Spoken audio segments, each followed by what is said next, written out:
ডাঙায় বসে আমরা বাংলার নদ নদী খাল বিল হাওর বাওরের নির্মল রূপ দেখে চোখ জুড়াই ঠিকই, কিন্তু এই জলের তলাকার জীবনযাত্রা আমাদের ডাঙার চেয়ে খুব বেশি সুখকর নয়। সেখানেও চলেছে মাৎস্যনায়ের অবাধ উচ্ছৃঙ্খলা। যে বড়, যে ক্ষমতাবান, সে তার চেয়ে ছোট যে তাকে উদরস্থ করছে হরদিন। গাজোয়ারিই এই সমাজের নীতি।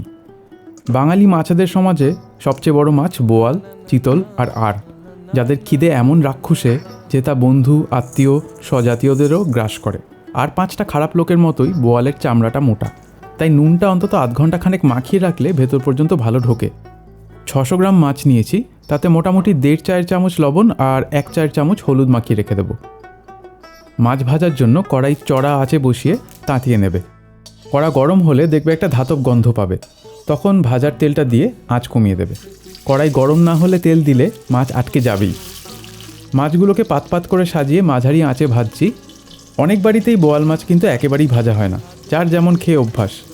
শিঙি মাছের মতন অতটা না হলেও বোয়াল মাছ ভাজার সময় তেল ছিটতে পারে। কড়াইটা আংশিক ঢেকে রাখাই ভালো, পুরো ঢাকা দেবে না কিন্তু, তাহলে আবার বাষ্প জমে গড়িয়ে তেলে পড়ে হুলুস্থুলু বাঁধবে। মাছ ভাজতে ভাজতেই পাশে পেঁয়াজগুলো কুচিয়ে নেবে, যতটা পারবে পাতলা করে। টমেটোগুলো টুকরো করে নেবে, কাঁচা লঙ্কা চিড়ে রাখবে।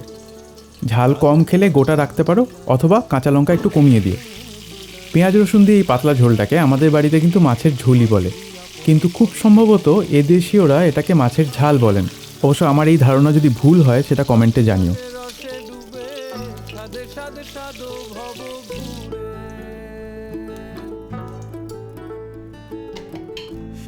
আবার আমার ঠাকুমা এই ঝোলে কালো জিরের সঙ্গে একটা এলাচ আর দারচিনি দিতেন। বোয়ালে একটা আষ্টে গন্ধ থাকে বলে হয়তো। বেশিরভাগ বাড়িতে যদিও শুধু কালো জিরেই দেওয়া হয়, গরম মশলা দেয় না, কিন্তু আমি আমাদেরটাই দেখাচ্ছি। পেঁয়াজগুলো নরম করে ভাজতে হবে, খয়েরি হতে দেওয়া যাবে না।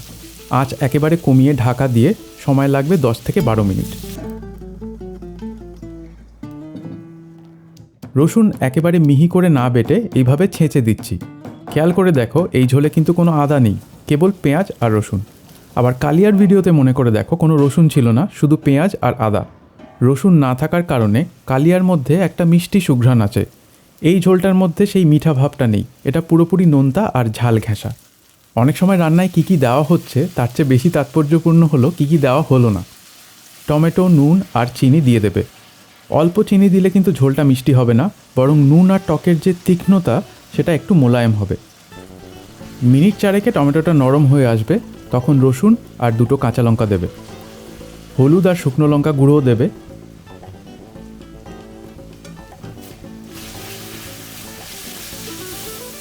কেটলিতে জল গরম করে রাখবে। শুকিয়ে আসছে দেখলে অল্প অল্প গরম জল দিয়ে কষবে।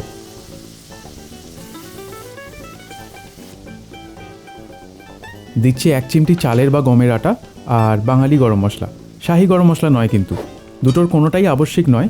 এই চালের পিঠালিটা ঠাম্মা দিন্নাকে দিতে দেখেছি ঝোলে একটা ঘনত্ব দেয় বলে, কিন্তু সেটা কেউ না বলে দিলে বুঝতে পারবে না।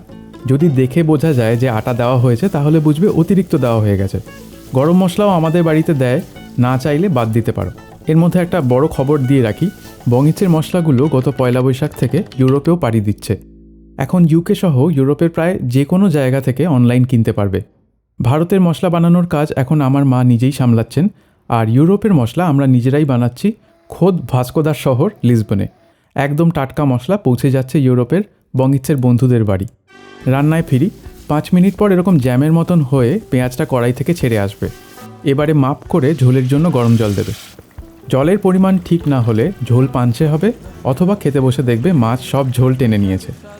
ঝোলটা আবার ফুটে উঠলে মাছগুলো ছেড়ে দেবে। মাছের তেলটা কাচিয়ে দিতে ভুলো না কিন্তু।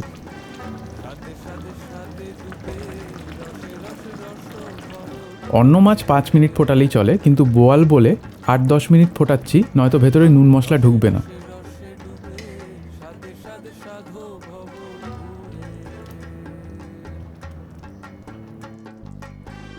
ব্যাস, মোটামুটি সহজ রান্না।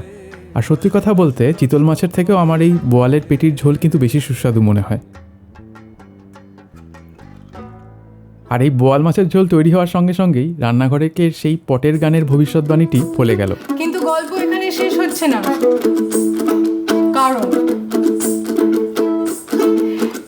পটার বলে, আমি ডোলেন ম্যান বলে, আমি বং ইটস বলে, আমরা বোয়াল মাছের ঝাল বানিয়ে খাবো গো রঙ্গিলা।